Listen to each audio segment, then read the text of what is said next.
गोपाल सिंह एक रिटायर्ड अध्यापक है। सुबह 10 बजे तक वे एकदम स्वस्थ प्रतीत हो रहे थे। शाम के 7 बजते बजते तेज बुखार के साथ साथ वे सारे लक्षण दिखाई देने लगे जो एक कोरोना पॉजिटिव मरीज के अंदर दिखाई देते हैं। परिवार के सदस्यों के चेहरों पर खौफ साफ दिखाई पड़ रहा था। उनकी चारपाई घर के एक पुराने बड़े से बाहरी कमरे में डाल दी गई, जिसमें इनके पालतू कुत्ते मार्शल का बसेरा है। गोपाल जी कुछ साल पहले एक छोटा सा घायल पिल्ला सड़क से उठाकर लाए थे और अपने बच्चे की तरह उसे पाला और उसका नाम रख दिया मार्शल। इस कमरे में अब गोपाल जी, उनकी चारपाई और उनका प्यारा मार्शल है। दोनों बेटों बहुओं ने दूरी बना ली और बच्चों को भी पास ना जाने के निर्देश दे दिए गए। सरकार द्वारा जारी किए गए नंबर पर फोन करके सूचना दे दी गई। खबर मोहल्ले भर में फैल चुकी थी, लेकिन मिलने कोई नहीं आया। साड़ी के पल्ले से मुंह लपेटे हुए, हाथ में छड़ी लिए पड़ोस की कोई एक बूढ़ी अम्मा आई और गोपाल जी की पत्नी से बोली, अरे कोई इसके पास दूर से खाना ही सरका दो, वे अस्पताल वाले तो इसे भूखा ही ले जाएंगे उठा के। अब प्रश्न ये था कि उनको खाना देने के लिए कौन जाए। बहुओं ने खाना अपनी सास को पकड़ा दिया। अब गोपाल जी की पत्नी के हाथ थाली पकड़ते ही कांपने लगे, पैर मानो खूंटे से बांध दिए गए हो। इतना देखकर वह पड़ोसन बोली, अरे तेरा तो पति है, तू भी किन ख्यालों में पड़ी है? मुंह बांध के चली जा और दूर से थाली सरका दे, वो अपने आप उठाकर खा लेगा। सारा वार्तालाप गोपाल जी चुपचाप सुन रहे थे। उनकी आंखें नम थी और कांपते होठों से उन्होंने कहा कि कोई मेरे पास ना आए तो बेहतर है, मुझे भूख भी नहीं है। इसी बीच एम्बुलेंस आ जाती है और गोपाल जी को एम्बुलेंस में बैठने के लिए बोला जाता है। गोपाल जी घर के दरवाजे पर आकर एक बार पलटकर अपने घर की तरफ देखते हैं। पोती पोते पहली मंजिल की खिड़की से मास्क लगाए दादा को निहारते हुए और उन बच्चों के पीछे सर पर पल्लू ओढ़े उनकी दोनों बहुएं दिखाई पड़ती है। घर के दरवाजे से हटकर बरामदे पर दोनों बेटे काफी दूर अपनी मां के साथ खड़े थे।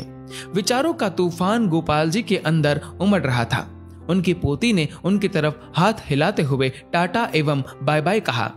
एक क्षण को उन्हें लगा कि जैसे जिंदगी ने अलविदा कह दिया हो। गोपाल जी की आंखें लबलबा उठी। उन्होंने झुककर अपने घर की दहलीज को चूमा और एम्बुलेंस में जाकर बैठ गए। उनकी पत्नी ने तुरंत पानी से भरी बाल्टी घर की उस दहलीज पर डाल दी जिसको गोपाल जी चूमकर एम्बुलेंस में बैठे थे।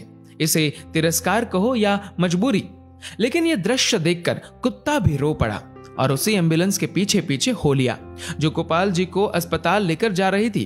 गोपाल जी अस्पताल में 14 दिनों के ऑब्जर्वेशन पीरियड में रहे। दोबारा टेस्ट किया गया तो उनकी रिपोर्ट सामान्य थी। उन्हें पूर्णतः स्वस्थ घोषित करके छुट्टी दे दी गई। जब वह अस्पताल से बाहर निकले तो उनको अस्पताल के गेट पर उनका कुत्ता मार्शल बैठा दिखाई दिया। दोनों एक दूसरे से लिपट गए। एक की आंखों से गंगा तो एक की आंखों से यमुना बहे जा रही थी। जब तक गोपाल जी के बेटों की लंबी गाड़ी उन्हें लेने पहुंचती, तब तक वो अपने कुत्ते को लेकर किसी दूसरी दिशा की ओर निकल चुके थे। उसके बाद वो कभी दिखाई नहीं दिए। आज उनके फोटो के साथ उनकी गुमशुदगी की खबर छपी है। अखबार में लिखा है कि सूचना देने वाले को 40,000 का इनाम दिया जाएगा। 40,000। हाँ, पढ़कर ध्यान आया कि इतनी ही तो मासिक पेंशन आती थी उनकी, जिसको वो परिवार के ऊपर हंसते हंसते उड़ा दिया करते थे। एक बार आप गोपाल जी की जगह पर स्वयं को रखकर देखो। कल्पना करो कि इस कहानी में गोपाल जी का किरदार आप हो। आपका सारा अहंकार और सब मोह माया खत्म हो जाएगी। हे कोरोना, तू पूरी दुनिया में मौत का तांडव कर रहा है, पर सचमुच में तूने जीवन का सार समझा दिया है। तेरे लिए अमीर गरीब, छोटा बड़ा, स्त्री पुरुष, राजा रंक कोई भेदभाव नहीं, सब एक समान है। इसीलिए मैं आपसे निवेदन करता हूँ कि कुछ पुण्य कर्म कर लिया कीजिए। जीवन में कुछ नहीं है, कोई अपना नहीं है। जब तक स्वार्थ है तभी तक आपके सब है। जीवन एक सफर है, मौत उसकी मंजिल है।